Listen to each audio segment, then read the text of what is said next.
नमस्कार दोस्तों कैसे हो दोस्तों। आज मैं आपको ऐसा चमत्कार दिखाना हूँ बाबा बालकनाथ जी का, जो अभी होली के दिन बाबा जी ने चमत्कार दिया। तो दोस्तों, होता क्या है कि मैं बहुत दिनों से सोच रहा था कि बाबा बालकनाथ जी के वहाँ पर दर्शन के लिए जाया जाए, और वो भी नंगे पाँव और पैदल। तो दोस्तों, होता क्या है कि मैं इस बात को 2 सालों से सोच रहा था। पीछे पिछले लॉकडाउन में भी मैंने सोचा था, मगर उस समय जो थे हिमाचल के सारे मंदिर बंद कर दिए गए थे, जिसके कारण मैं नहीं जा पाया। तो दोस्तों, होता क्या है कि मैं अब होली से 2 दिन पहले ही मेरे मन में विचार आता है कि अभी तो मैं कुछ काम नहीं कर रहा हूँ, और मैं काम नहीं कर रहा हूँ तो ऐसा करता हूँ कि बाबा बालकनाथ जी के मंदिर वहाँ कर दर्शन करके आ जाता हूँ। तो दोस्तों, होता क्या कि मैंने अपने छोटे भाई को कहा, तो छोटा भाई कहता है कि तू तो पागल हो गया है, आजकल गाड़ियों का साधन है तो तुम गाड़ियों से चले जाओ। तो दोस्तों, फिर मैंने रात को कहीं पार्टी थी, तो पार्टी में गए थे हम वहाँ पर, और अगले दिन किसी को आना था वहाँ पर, कोई गेस्ट मंत्री वगैरह आ रहे थे। तो मैंने सोचा चलो, तो मुझे वहाँ पर कहा गया कि आप सुबह आना, वहाँ पर मंत्री जी का स्वागत करना है। तो दोस्तों, मेरे मन में विचार चल रहा था कि मैं बाबा बालकनाथ जी के दर्शन कैसे करूं और कैसे मैं जाऊं। फिर मैं ऐसे सोच रहा था, और मैंने ऐसे ही अपने मन में कहा कि बाबा जी आप ही कुछ प्रोग्राम बनाओ। और तो दोस्तों, होता क्या है कि सुबह मेरी आंख 4 बजे खुल जाती है, और मैं सुबह नहाता हूँ। नहाने के बाद क्या करता हूँ, अपना जो भी सामान था, एक कंबल और एक चादर और एक अपना ट्रैक सूट इसमें बैग में डालकर सीधा अपने पुराने मंदिर जाता हूँ। वहाँ पर घर में मैं, मेरे घर से जो पुराना मंदिर है वो कोई 2 किलोमीटर था, तो वहाँ से मैं नंगे पाँव ही गया। तो नंगे पाँव जो मेरा पुराना घर था, वहाँ पर बाबा बालकनाथ जी का मंदिर था और साथ में भोलेनाथ जी का मंदिर था। और एक हमारे घर में बहुत पुराना मंदिर है, और बहुत बड़ा जामुन का पेड़ है, जो बाबा बालकनाथ जी के उस पर झंडा चढ़ाया जाता है। तो हमारे बुजुर्ग भी कहते हैं कि बाबा बालकनाथ जी इस पेड़ के ऊपर रहते हैं। तो उसी पेड़ के नीचे जो है बाबा बालकनाथ जी का मंदिर है। तो दोस्तों, होता क्या है कि मैं वहाँ माथा टेकता हूँ, और बाबा बालकनाथ जी से भी आज्ञा लेता हूँ कि प्रभु मैं जा रहा हूँ, और अब आप, मैंने कह तो दिया कि मैं यात्रा करूँगा, मगर अब मुझे नहीं पता मेरे से यात्रा होगी नहीं होगी, क्योंकि यात्रा जो है काफ़ी लंबी है। मुझे नहीं पता था कि 130-40 किलोमीटर का सफ़र है। तो दोस्तों, मैं वहाँ से निकलता हूँ। तो वहाँ मेरे घर से 3 किलोमीटर दूर मैं जंगल जंगल से जाता हूँ, और उसमें 4:45 बजे का टाइम होता है, सुबह का अंधेरा होता है। तो फ़ोन की लाइट से मैं जाता हूँ, और सबसे पहले तो मैं, तो दोस्तों साथ में ही मेरे मुख में बाबा जी का नाम, और साथ में आगे लाइट, मुझे किसी चीज़ का डर नहीं, किसी चीज़ का भय नहीं। तो सबसे पहले जाता हूँ, तो सबसे पहले मुझे शमशान घाट मिलता है, जो हमारे ही पूर्वजों का शमशान घाट था। तो वहीं से होकर निकलता हूँ। तो फिर उसके बाद मैं जाता हूँ, तो आधे घंटे के बाद मैं माता चिंतपूर्णी के दरबार में पहुँच जाता हूँ। तो माता चिंतपूर्णी के दरबार, वो भी 2.5 किलोमीटर का रास्ता था घर से। तो जैसे जाता हूँ, सबसे पहले तो वहाँ पर माता चिंतपूर्णी के, तो वहाँ पर धुन सुनाई देती है मुझे, जो माता चिंतपूर्णी की जो होती है ध्वनि, स्तुति धुन जो लगती है, उससे आरती हो रही थी। तो सबसे पहले मैं माता चिंतपूर्णी के चरण छूता हूँ, चरण छूकर माता रानी से आज्ञा लेता हूँ, और फिर मैं आगे आगे चल पड़ता हूँ। तो दोस्तों, ऐसे कोई कोई 4 किलोमीटर तक मुझे सड़क में किसी भी चीज़ का एहसास नहीं हुआ कि वहाँ पर कहीं पत्थर है, कहीं गिट्टी है, कुछ भी नहीं। ऐसे लग रहा था कि बिल्कुल प्लेन है, जैसे माता चिंतपूर्णी ने खुद उस चीज़ को बिल्कुल साफ कर दिया हो। तो दोस्तों, मुझे नहीं पता था क्या हो रहा है क्या नहीं है। इसके बाद मैं सीधा चला गया। तो फिर मैं चिंतपूर्णी से सीधा भरवाई, भरवाई से मैं चलाली पहुंचा। चलाली में मैंने जाकर चाय पी, और चाय पीने के बाद मैंने वहाँ पर किसी से, दुकानदार से पूछा कि भाई साहब यहाँ से जो है बाबा बालकनाथ के लिए जाना तो कौन सा रास्ता अच्छा है। तो उन्होंने कहा कि आप यहाँ से सीधा लग्गा प्रागपुर निकल जाओ। तो दोस्तों होता क्या कि वहाँ से मैं सीधा लग्गा पहुँच जाता हूँ। तो लग्गा पहुँचने के बाद क्या होता है कि मैं कोई 10-11 बजे का टाइम होता है। तो लग्गा का जो रास्ता था वो 10 किलोमीटर का रास्ता था, जो 10-15 किलोमीटर का रास्ता, जो मैं नॉर्मली 3-4 घंटे में तय कर लेता हूँ। और उसके बाद फिर मैं वहाँ पर किसी लेडीज से पूछता हूँ कि आगे यहाँ से मुझे शॉर्टकट बताओ कि मैंने अगर बाबा बालकनाथ जाना है तो कैसे जाऊँ। तो फिर क्या होता है कि दोस्तों वहाँ से मैं सीधा दांगड़ा सिद्ध जाता हूँ। दांगड़ा सिद्ध जो है चांद सिद्ध का मंदिर है, जो भी भगवान कृष्ण के बहुत ही भक्त थे और बहुत सिद्ध गद्दी, सच्ची गद्दी है। तो दोस्तों होता है क्या कि वहाँ से मैं दांगड़ा सिद्ध से दोपहर को चलता हूँ, और वहाँ पर मैं 2 समोसे और चने खाता हूँ। उसके बाद वहाँ से किसी से पूछता हूँ कि भाई साहब यहाँ से शॉर्टकट कहाँ, यहाँ से जाना हो तो कैसे जाया जाए। तो लोगों ने बताया कि आप यहाँ से सीधा नाले से निकल जाओ, नाले से आप सीधा क्रॉस कर जाओगे तो आगे से आगे शॉर्टकट निकल जाना, किसी से पूछ लेना। तो दोस्तों ऐसे मैंने काफ़ी सफ़र जो था वो तय कर लिया। और दोस्तों चलते चलते क्या होता है कि दोपहर का टाइम होता है। तो दोपहर का टाइम जब होता है तो मैं किसी घर के बाहर बैठ जाता हूँ। ऐसे ही रास्ते में पीपल का पेड़ आता है, तो मैंने सोचा कि चलो मौसम गर्म हो रहा है तो मैं अभी थोड़ा आराम कर लेता हूँ। तो दोस्तों वहाँ पर बैठने के बाद क्या था, मुझे धूप की सुगंध आती है। धूप की सुगंध आती है तो मैंने सोचा कि मुझे ये ध्यान है कि अभी बाबा बालकनाथ जी का भोग लग रहा होगा। तो मैंने वहाँ पर पीपल के आगे पीछे देखा तो वहाँ पर कोई भी कुछ भी दिखाई नहीं दिया, और धूप की सुगंध बहुत तेज आ रही थी। इसके बाद क्या होता है कि मैं टाइम देखता हूँ तो टाइम पूरा 1 बजा होता है। तो 1 बजे का टाइम था, तो मुझे लगा कि हाँ अभी बाबा बालकनाथ जी का भोग हो रहा है, इसलिए ये दोस्तों मुझे काफ़ी चीज़ों का आभास हो जाता था पहले से। फिर क्या होता है, फिर दोस्तों मैं वहाँ से चलता हूँ तो सामने एक लेडीज़ बैठी होती है, वो पशुओं का गोबर उठा रही होती है।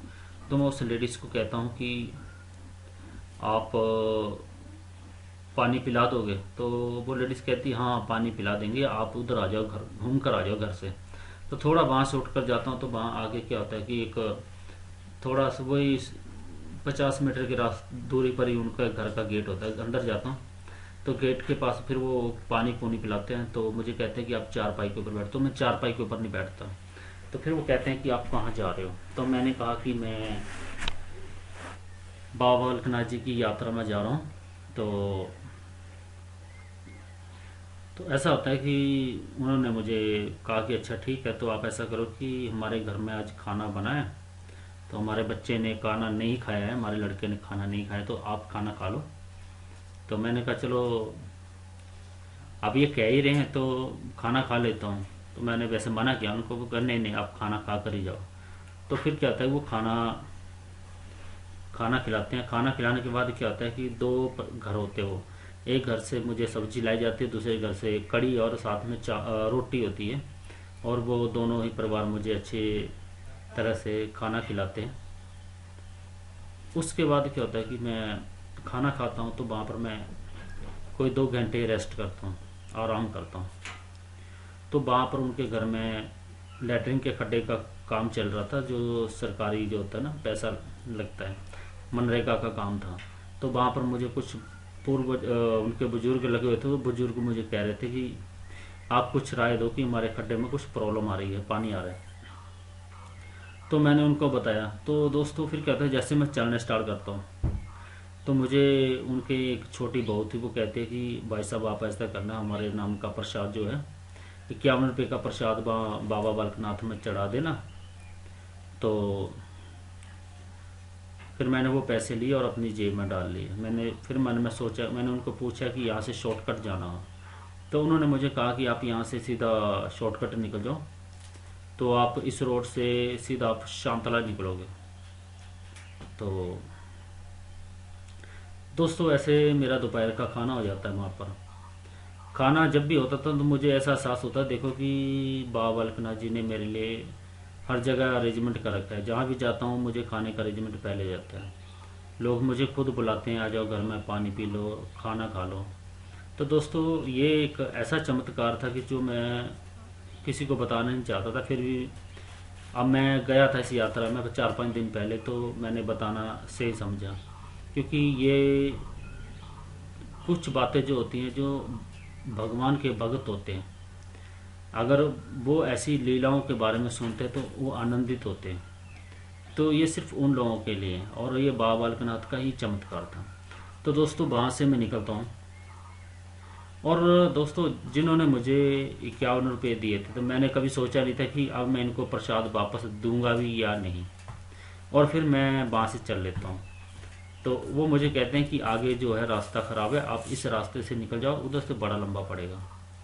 तो मैंने उनसे शॉर्टकट पूछा, शॉर्टकट से सीधा रास्ता, शॉर्टकट मीन कि नज़दीक का रास्ता, जंगल से टाप टाप। दोस्तों हुआ क्या कि मैं जब भी रास्ते से जाता था तो मुझे ना तो पैरों में कोई कांटा चुभा, ना तो कोई मुझे पत्थर चुभा, ना तो कोई मुझे शीशा चुभा, और ना ही मुझे कोई प्रॉब्लम हुई, और ना ही मुझे रास्ते में बड़े बड़े जंगल भी आए, तो वहाँ पर मुझे ना ही कोई बाघ मिला। तो दोस्तों होता है क्या कि ये तो मेरा था दोपहर का टाइम, तो वहाँ से निकलता हूँ मैं। फिर क्या होता है, मैं वहाँ से निकलता हूँ और चल पड़ता हूँ। दोस्तों चलते चलते क्या होता है कि शाम का टाइम हो जाता है। तो ये मेरे पहले दिन की यात्रा थी। तो मैं जाता जाता शाम का टाइम हो जाता है, तो मैं किसी को पूछता हूँ, भाई साहब यहाँ से मुझे बाबा बालकनाथ जाना है, और वहाँ पर मुझे जाने के लिए रास्ता, मुझे सही रास्ता जो आप बता दो कहाँ से अच्छा है, जो शॉर्टकट है। क्योंकि सड़क से घूम कर जाऊँगा तो वो लंबा पड़ता है, और शॉर्टकट जो होता है जल्दी पहुँचता है। तो फिर मुझे किसी ने कहा कि चलो मैं भी जा रहा हूँ, तो इस रास्ते से, जंगल से मैं भी चलता हूँ, तो मैं भी सामने तक पार तक जाऊँगा। तो दोस्तों ऐसे मैं वहाँ से निकल गया। और फिर उन्होंने आगे बताया कि मुझे एक भगवान शिव का मंदिर है, जहाँ पर रात को ठहरने और खाने का भी अरेंजमेंट होता है। तो आप वहाँ पर चले जाना। उस मंदिर का नाम था ओमकारेश्वर महादेव। तो दोस्तों ये जो मंदिर था, ये मंदिर जो ये शांतला रोड से तूतड़ू रोड पर पड़ता था। और होता क्या है कि मैं शॉर्टकट के जब शॉर्टकट मारता तो वो मैं रास्ता बीच में छूट जाता है, और रास्ते का भी एक फ़र्क रह जाता है। कितना फ़र्क था कि 10 कदम का रास्ता था, जहाँ से मैं उस रास्ते को पीछे छोड़ देता हूँ, क्योंकि मुझे दोनों का कट दिखाई नहीं देता है। एक छोटी सी पहाड़ी सी होती है जहाँ से वो रास्ता ऊपर से कट जाता है। और दोस्तों मैं उस मंदिर को ढूंढते ढूंढते मुझे अंधेरा हो जाता है, और चारों तरफ घना जंगल। दोस्तों ये जो जंगल थे कम से कम 25-30 किलोमीटर बड़े जंगल थे। तो मैं अकेला वहाँ पर, अब 6 और 7 बजे का टाइम हो गया। फिर मुझे वहाँ पर ना तो कोई आदमी मिला, कुछ ना मिला। मैंने कहा चलो अब अंधेरा हो रहा है तो चलते हैं, जहाँ तो जो बाबा की इच्छा होगी। तो दोस्तों होता क्या कि मैं जब आगे जाता हूँ, आज जाते जाते मैं 9 बज जाते हैं रात के, और पहाड़ी के ऊपर क्रॉस कर जाता हूँ, तो वहाँ पर एक लड़का घूम रहा होता है, उसको कहीं काम पर जाना होता है। और वो, मैं उसको पूछता हूँ, भाई साहब मुझे यहाँ ठहरने का अरेंजमेंट हो सकता है? तो कहते हैं भाई साहब मैं तो अभी कहीं जा रहा हूँ, अगर आप मंदिर, मैंने उनको कहा कि कहीं मंदिर है तो मंदिर में आप अरेंजमेंट करवा दो, या ठहरने का जुगाड़ बना दो। तो कह रहा भाई साहब ये अनजान व्यक्ति को कैसे दे देंगे? तो दोस्तों होता क्या है कि मैं उसको कहता हूँ मैं करता हूँ कुछ। तो फ़ोन करता है अपने भाई को, तो वो जो लड़का था वो अपना फ़ोन भी घर भूल गया होता है। फिर वो अपने फ़ोन पर फ़ोन करता है मेरे फ़ोन से। फिर वो एक दो और दोस्तों को फ़ोन करता है। तो होता क्या है कि जिस जहाँ पर हम खड़े होते हैं उसकी वहाँ पर एक दुकान होती है। तो कह रहे मंदिर में तो नहीं हो पाएगा, आप दुकान के पीछे बरामदा है वहाँ सो जाओ।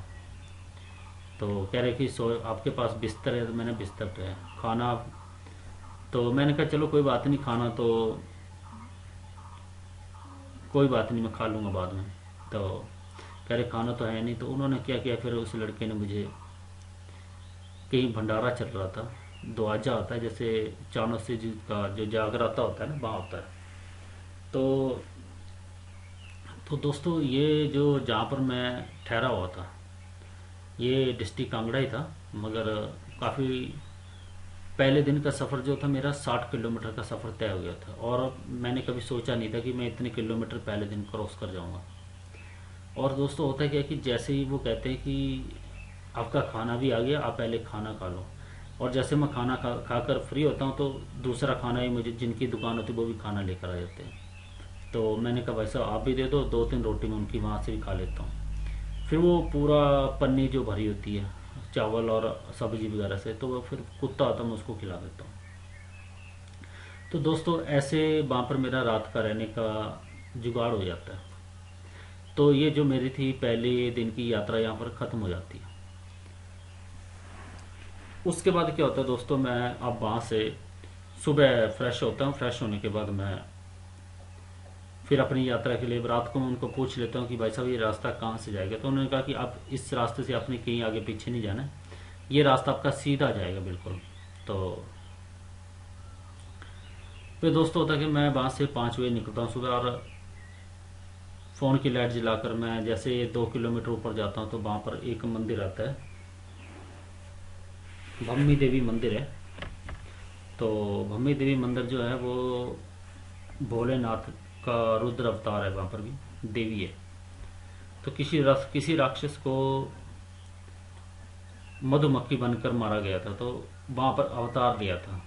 तो वहाँ पर जो शक्ति पैदा हुई थी वो भोलेनाथ जी ने पैदा की थी। तो वहाँ पर मंदिर था, तो मैंने, तो भोलेनाथ जी का मंदिर था, तो मैं वहाँ दुर्गा लगा था, तो मैंने वहाँ पर माथा टेका और फिर वहाँ से निकल गया। फिर क्या होता है कि मैं 2-3 किलोमीटर और चला जाता हूँ। तो दोस्तों मैं नंगे पाँव ही जा रहा था, मेरे पैर में कुछ भी नहीं था, ये यात्रा मेरे नंगे पाँव की ही थी। दोस्तों ऐसा लगता था कि जैसे मैं रास्ते में चलता था तो मुझे ऐसा एहसास होता था कि जैसे मेरे रास्ते में कि पत्थर नहीं है, वहाँ पर पटे बिछाए हुए, जैसे होता है ना कि बिल्कुल प्लेन चटाई पर बिछाई होती है, और रास्ता किसी ने जानबूझकर साफ किया हो, क्योंकि जैसे मैं आ रहा था तो मेरे लिए रास्ता भोलेनाथ जी ने खुद साफ किया हो। तो दोस्तों उस समय मुझे ऐसी फीलिंग आती, और मेरे मुख में हर टाइम जैसे हरिओम का नाम, जैसे भोलेनाथ, ओम नमः शिवाय, ओम नमः शिवाय, ये हर्ष में रहता था जैसे भी मैं कदम उठाता था। तो दोस्तों होता है कि ऐसे मैं कोई 3-4 किलोमीटर चले जाता हूँ। तो सुबह के 8 या 9 बज जाते हैं। तो होता क्या है, एक लड़का बाइक आती है, तो बाइक से मुझे ऐसे एहसास होता है कि भी ये वही लड़का है जो मुझे रहने के लिए, जिसने मुझे रात को अरेंजमेंट किया था। तो जैसे मैं पीछे मुड़कर देखता हूँ दोस्तों, वही लड़का आ रहा होता है, और वो कहता है भाई साहब आप चले आए, आपके लिए मैं नाश्ता लेकर आया हूँ। तो चाय लेकर आए हैं, तो वो फिर मुझे बैठाते हैं और नाश्ता करवाते हैं, चाय पिलाते हैं। और उसके बाद वो जो 3-4 परांठे थे वो अपने हाथ से बना कर लाते हैं। कहते हैं मैंने आज पत्नी को नहीं उठाया और मैं अपने हाथ से बना कर लाया हूँ। तो मैंने कहा भाई साहब आपके लिए, आपने मेरे लिए सब कुछ किया, तो मैं आपका ये कर्जा कहाँ दूंगा। कह रहे भाई साहब आप हमारे यहाँ ठहरे तो हमारे लिए ये भी एक सेवा है, जो हमें बाबा बालकनाथ ने हमें सेवा का मौका दिया। तो दोस्तों जब उसने मुझे ऐसा कहा तो मुझे देख, जब भी होता था तो मुझे ऐसे फील होता था कि देखो भगवान ने मेरे लिए कितना क्या कुछ किया। कहीं भी जाता था खाने का अरेंजमेंट हो जाता था, दोपहर सुबह भी खाने का प्रोग्राम बना दिया। अब क्या होता है दोस्तों कि मैं वहाँ से पिपलू के रास्ते होते हुए मैं पहुँच जाता हूँ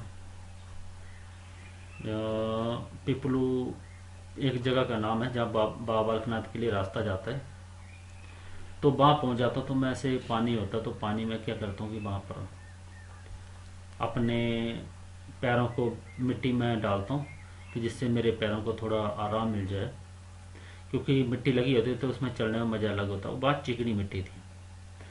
तो ऐसे सामने घर था, तो वो देख रहे थे कि ये लड़का वहाँ पानी में खड़ा है मिट्टी के अंदर, तो क्या बात है इसकी चप्पल टूट गई है। तो मैं जैसे उस घर से निकलता हूँ तो मुझे वो कहते हैं कि भाई साहब क्या हुआ, आपकी चप्पल टूट गई है। मैंने कहा चप्पल तो नहीं टूटी है। तो कह रहे कि आप चप्पल आपको चप्पल दे देते हैं, आप पहन लो। मैंने कहा भाई साहब मैं यात्रा के लिए जा रहा हूँ और मेरी जो यात्रा है वो नंगे पाँव की है और मैं सीधा बाबा बालकनाथ जा रहा हूँ। तो दोस्तों फिर वो कहते हैं कि आप पानी पी लो, दोपहर का टाइम होता है। तो जैसे मैं पानी पीता हूँ तो कहते हैं कि भाई साहब अब आप खाना खा कर जाओ।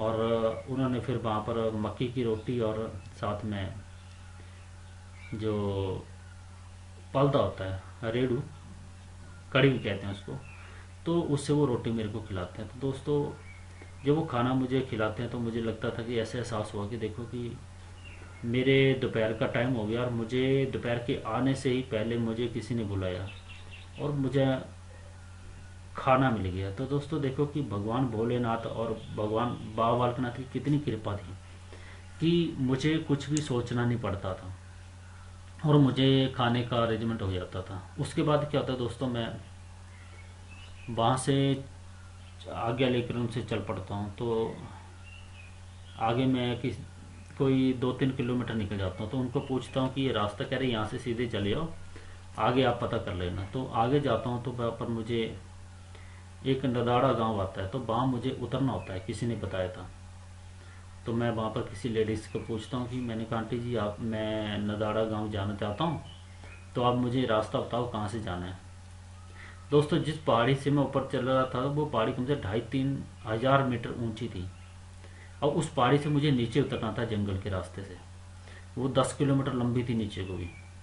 तो होता क्या कि मैं जब उन वहाँ पूछता हूँ तो वो कहते हैं कि भाई साहब आप नंगे पाँव कहाँ जा रहे हैं। तो मैंने कहा कि मैं तो यात्रा के लिए जा रहा हूँ, बाबा बालकनाथ के दर्शन के लिए। तो वो कह रहे अच्छा अच्छा, तो आप ऐसा करो आप पहले बैठो, मैंने जलेबी बनाई है। तो जलेबी उन्होंने मुझे खिलाई, कोई 3 बजे का टाइम होता है, तो जलेबी खिलाई। उसके बाद उन्होंने फिर मुझे ठंडा पिलाया, चाय पिलाई। उसके बाद कहा कि आप आगे से ये जो सामने 3-4 घर हैं यहाँ से आप उतर जाना। तो दोस्तों मौसम भी गर्म था और इतनी गर्मी होने के बावजूद भी मुझे वहाँ पर गर्मी का एहसास नहीं हुआ। और घने जंगल से गया, मुझे कहीं कांटा नहीं चुभा, कहीं शीशे शीशी नहीं लगी, कहीं कुछ भी नहीं मेरे पैरों को हुआ। तो फिर मैं वहाँ से गया तो आगे जाकर मैंने उस गांव में उतर गया नीचे। तो जो रास्ता था वहाँ से नीचे नीचे उतरना था और गांव के बीच से उतरा था। तो दोस्तों बीच में जाकर मैंने वहाँ पर आधा घंटा रेस्ट किया जंगल के बीच में। उसके बाद फिर मैं वहाँ से उतर गया। उतरने के बाद मैं जैसे ही नीचे उतरा तो कोई तनेटा गांव से इससे पहले पहले कोई टिक्कर टिक्कर गांव पड़ता वहाँ। तो मैंने जैसे देखा कि ऊपर से पानी आ रहा है और वहाँ पर साथ में बावड़ी है और साथ में नाले में पानी है। तो मैंने कोई 4 बजे का टाइम था, वहाँ पर मैं नहाया तो मुझे बहुत ठंडक सी महसूस हुई, ऐसे लगा कि मैं इतनी दूर से चल कर आया हूँ। तो दोस्तों अब शाम शाम के 6 बज गए थे। नहाया, वहाँ पर मैंने रेस्ट की। उसके बाद मैंने वहाँ पर लोगों को पूछा कि भाई साहब मुझे ये बताओ कि आप यहाँ पर कहीं रात को ठहरना हो तो आप के मंदिर बता सकते हैं। तो कह रहे मंदिर तो है मगर मंदिर बंद है, आप मंदिर में इसमें ठहरते नहीं हैं। तो मैंने कहा फिर मैंने कैसे कैसे हो सकता है, मंदिर है और यहाँ ठहरने के लिए अरेंजमेंट नहीं है। क्या मंदिर के बाहर ही जगह, कह रहे नहीं नहीं ऐसे नहीं होगा। तो दोस्तों फिर मैं आगे चला जाता हूँ, आगे थोड़ा जाता हूँ तो वहाँ पर एक बुजुर्ग बैठे होते हैं। तो वो कहते हैं कि यहाँ पर एक आगे मंदिर है, कुटिया है, वहाँ पर एक महात्मा रहते हैं, तुम वहाँ रह लेना, वहाँ पर खाने का अरेंजमेंट हो सकता है और आपको कोई प्रॉब्लम नहीं होगी। तो फिर मैंने किसी ढाबे वाले को पूछा कि भाई साहब खाने का, कह रहे कि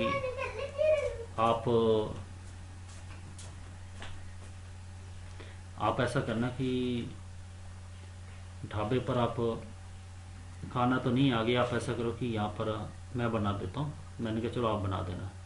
तो दोस्तों वो मुर्गे काटता था तो इसलिए मेरा दिल नहीं किया वहाँ पर खाना खाने का। तो मैंने वहाँ से ना पतली गली से निकलना अच्छा समझा। तो वहाँ से जैसे निकला तो मैं आगे पहुँचा, मैंने मंदिर पहुँचा। तो मैंने मंदिर में पूछा कि भाई साहब यहाँ रहने का अरेंजमेंट हो? तो कह रहे कि अरेंजमेंट तो हो सकता है मगर जिनका मंदिर है वो अब है नहीं, वो हरिद्वार गए हुए हैं।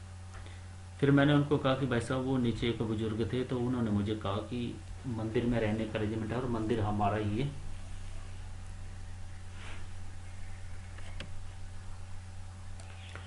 तो दोस्तों मैंने उनको कहा कि मुझे किसी बुजुर्ग ने कहा है कि मंदिर हमारा है और आप यहाँ रह ठहर सकते हैं। तो दोस्तों फिर पुजारी ने कहा कि यहाँ आप रह लो। तो कह रहे कि आप आपके पास रहने के लिए बिस्तर है। तो मैंने कहा मेरे पास कंबल पड़ा है और मेरे पास चादर पड़ी है, तो कोई प्रॉब्लम नहीं है। कह रहे कि खाना, तो मैंने कहा खाना तो कोई बात नहीं, जहाँ भोलेनाथ की इच्छा होगी तो मैं खा लूँगा। तो कह रहे ऐसा है कि साथ में एक लेडीज़ बैठी, तो कहती कि बेटे मैं आपके लिए खाना ले आती हूँ और अभी चाय दे जाती हूँ। तो दोस्तों होता है कि ऐसे मुझे वहाँ पर खाने का भी अरेंजमेंट हो जाता है, साथ में रहने का भी प्रोग्राम हो जाता है। और फिर रात को एक लड़का आता है, तो वो मुझे कहता है कि भाई साहब आप बिस्तर जो है कंबल दे जाता है। कह रहे कि आप कंबल ओढ़ लेना और सुबह यहाँ रख देना, कोई बात नहीं हम ले लेंगे। तो फिर वो बस खाना खाना भी दे जाते हैं और खाने के बर्तन भी ले जाते हैं। तो दोस्तों होता क्या कि मेरी कोई आंख वहाँ पर कोई, मैं 9 बजे सोता हूँ रात को और फिर सुबह मैं 4 बजे उठता हूँ। 4 बजे उठने के बाद मैं फ़्रेश होता हूँ। फ्रेश होने के बाद मैं सबसे पहले मुझे याद आता है कि और नहाता हूँ, और नहाने के बाद मुझे याद आता है कि आज तो सोमवार है, तो मैं भोलेनाथ जी के वहाँ पर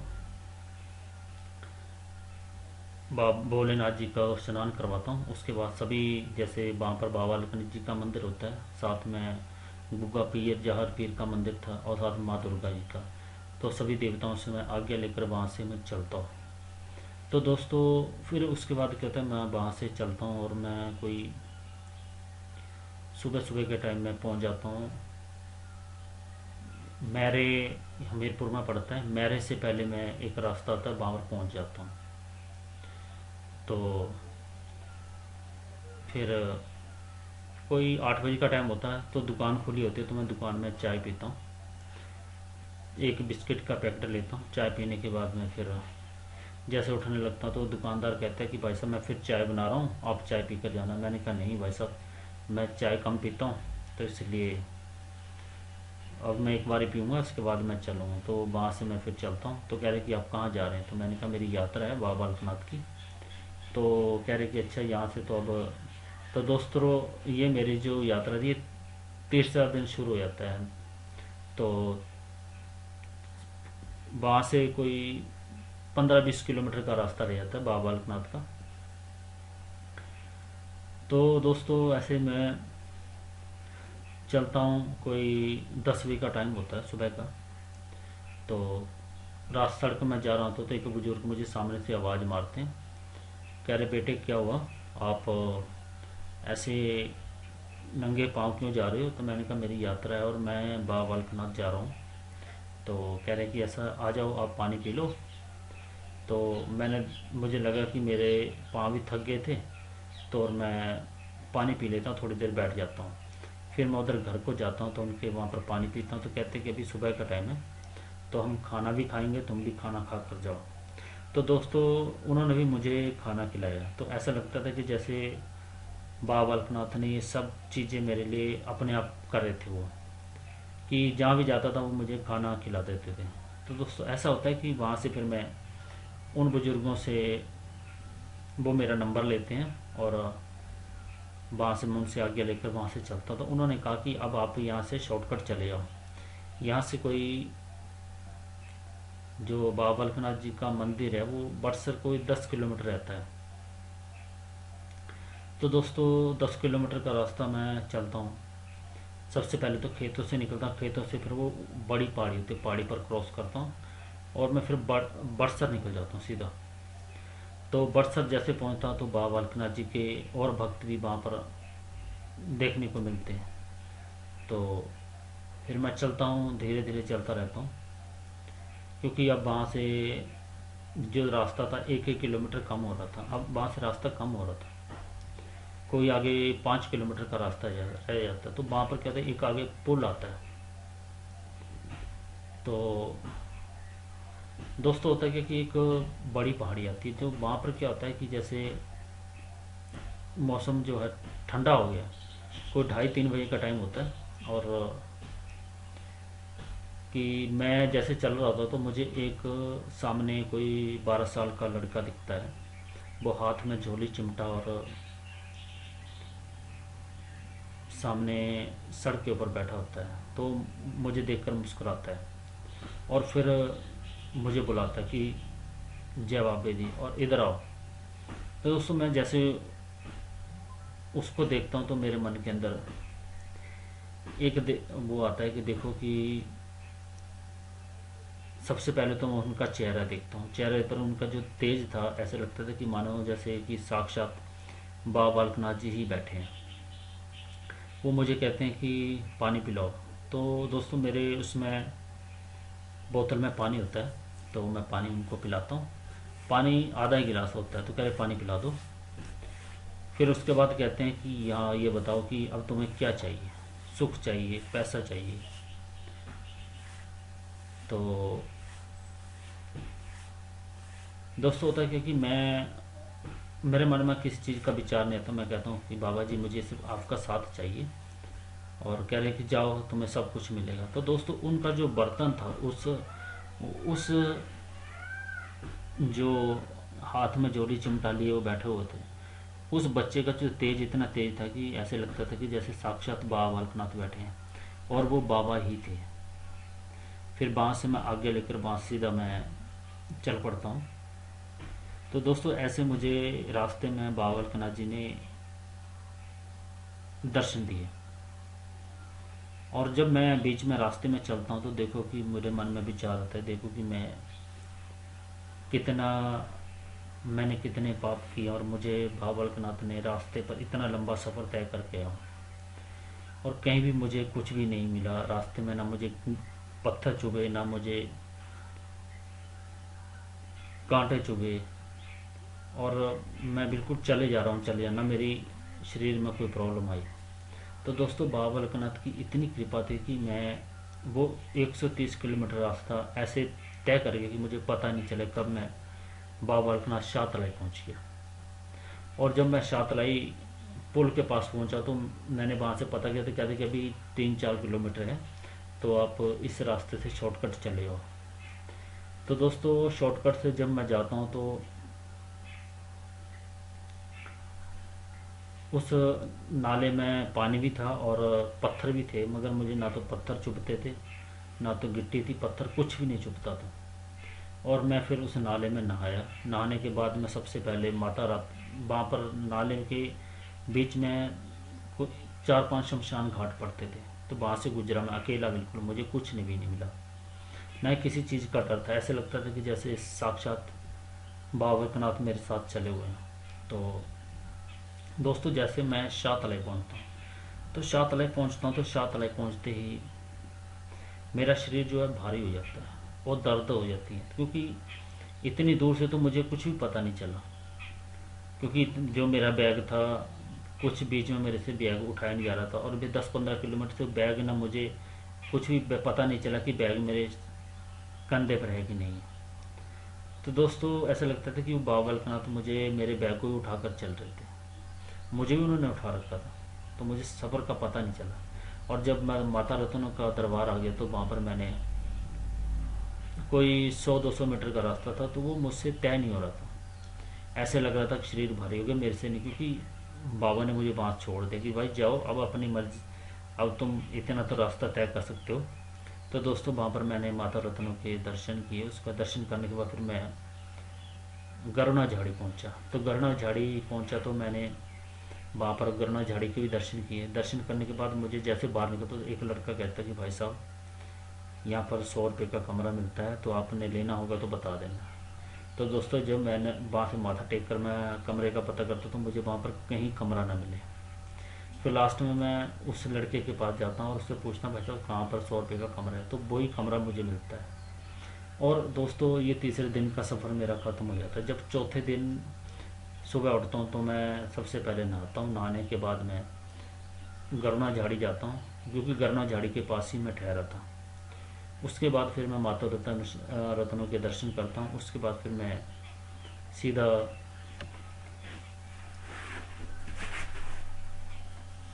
पर देवड़ सिद्ध के लिए प्रस्थान करता हूँ। तो दोस्तों होता है कि अब देवड़ सिद्ध के लिए चलते चलते कोई 4 किलोमीटर का रास्ता था। तो 4 किलोमीटर का जो रास्ता था ऐसे लगता था कि जैसे अभी 10 मिनट में कंप्लीट हो जाएगा। और दोस्तों मैं जितना स्लो जाता था वो उतना ही कम होता था। और उसके अंदर ऐसा एहसास होता था कि जैसे देखो कि इस पहाड़ी के ऊपर मेरी जो ज़िंदगी है सफ़र करते करते यहीं कट जाए। क्योंकि बाबा का प्यार और इतना वो था कि मैं उनकी कृपा मुझ पर इतनी ज़्यादा हुई, मैं आपको उस चीज़ का जो मुझे आनंद आ रहा था मैं कभी भी आपको उस चीज़ को व्यक्त नहीं कर सकता। क्योंकि दोस्तों मैंने जब अपनी परछाई देखी तो मेरी परछाई में 4 परछाई चली हुई थी। तो और दूसरी बार मैंने पीछे हट कर देखा तो मेरे साथ एक परछाई थी। और दोस्तों 4 परछाई का अर्थ था, मैंने उस चीज़ से आइडिया लगा लिया कि क्योंकि सबसे पहले जो मेरे मैं जिनकी पूजा करता था वो बाबा बालकनाथ जी थे। तो बाबा बालकनाथ जी से पूजा करते करते भोलेनाथ जी की तरफ पहुंच गया। भोलेनाथ की तरफ पहुंच गया तो फिर उसके बाद ठाकुर जी के पास, श्री कृष्ण जी के पास।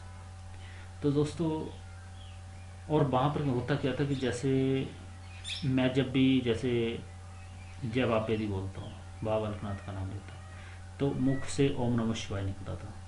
जब ओम नमः शिवाय निकलता था तो निकलता था हरि ओम, राधे श्याम। दोस्तों ये एक भगवान की माया थी। तो ऐसे दोस्तों मैं ऊपर तक धौलगिरी पर्वत चढ़ते चढ़ते मुझे इतना एहसास होता था कि देखो कि भगवान ने इतनी कृपा की। तो दोस्तों ये जो बाबा बालकनाथ का चमत्कार था इसका मैं जो मुझे आनंद आया इस यात्रा में, मैंने आज तक किसी भी यात्रा में ये आनंद महसूस नहीं किया। और ये ऐसा चमत्कार था कि जो बाबा ने मुझे दर्शन भी दिए और साथ वो इतनी दूर से मेरे साथ जहाँ भी मैं गया। क्योंकि जहाँ भी मैं पहुँचने जहाँ भी जाता था तो मुझे खाने का अरेंजमेंट भी हो जाता था, चाय का भी अरेंजमेंट हो जाता था, हर चीज़ का। मैंने कभी सोचा नहीं था कि क्योंकि मेरे घर में मंदिर है तो हमने कभी कि बाबा बालकनाथ इतनी महिमा है, उनकी कृपा इतनी अपार थी कि मेरे आंखों से आंसू निकले थे जब मैं धौलगिरी पर्वत चढ़ रहा था। और दोस्तों धौलगिरी पर्वत चढ़ते चढ़ते मैंने सबसे पहले बाबा बालकनाथ जी के दर्शन किए, उसके बाद मैं परतड़ी सिद्ध गया हूँ। फिर मैंने वो जो नीचे बकरा होता है वो बकरा भी नाचा, तो मैं वहाँ पर गया। तो मैं जितने मंदिर के ऊपर तक गया वहाँ पर फिर मैंने नाश्ता किया। फिर वापस आकर मैंने बाबा बालकनाथ में देवसिद्ध में मैंने वहाँ पर ब्रेकफास्ट किया। ब्रेकफास्ट करने के बाद वहाँ से फिर मैंने घर की तरफ प्रस्थान किया। तो दोस्तों फिर मैं वापसी में बस में आया। बस में आया होता क्या कि दोस्तों अब मुझे वहाँ पर एक आदमी मिलता है, तो वो कहता है कि भाई साहब, मुझे लगा दोस्तों मैंने उसको देखा हुआ था, हम दोनों ने हाथ भी मिलाया, उन्होंने भी हाथ मिलाया। मैंने कहा भाई साहब आपको देखा है मगर मुझे नहीं पता आप कहाँ मिले थे। तो उन्होंने कहा जहाँ पर लैट्रिन का खड्डा बन रहा था। तो दोस्तों वहाँ पर फिर हम बैठते हैं, कोई 10-20 किलोमीटर का बस में यात्रा भी करते हैं। तो दोस्तों मैंने कभी सोचा नहीं था कि वो आदमी मुझे मिलेगा।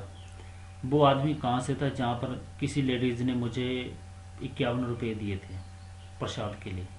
उसके नाम का प्रसाद मैंने बाबा बालकनाथ चढ़ाया भी था।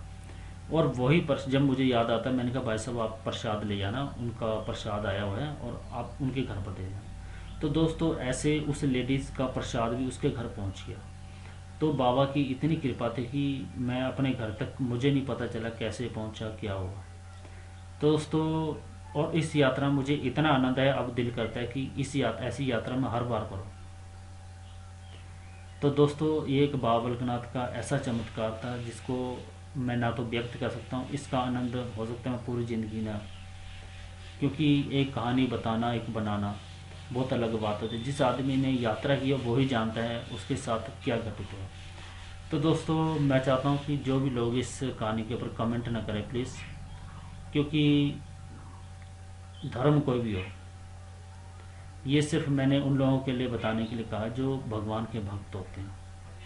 मुझे किसी और से कोई लेना देना नहीं है, मुझे किसी वाहबाजी से कोई मतलब नहीं है। कि दोस्तों मैं एक आम इंसान हूँ जो भगवान भोले बाबा और ठाकुर जी की कृपा और साथ में बाबा बालकनाथ की कृपा से मैंने ये यात्रा कंप्लीट की। तो दोस्तों अगर आपको ये जो भगवान की कृपा अच्छी लगी तो प्लीज़ अगर आप भी ऐसी कृपा पाना चाहते हो तो प्लीज़ ऐसा बाबा बालकनाथ के दर्शन करें। तो दोस्तों, जय बाबा दी।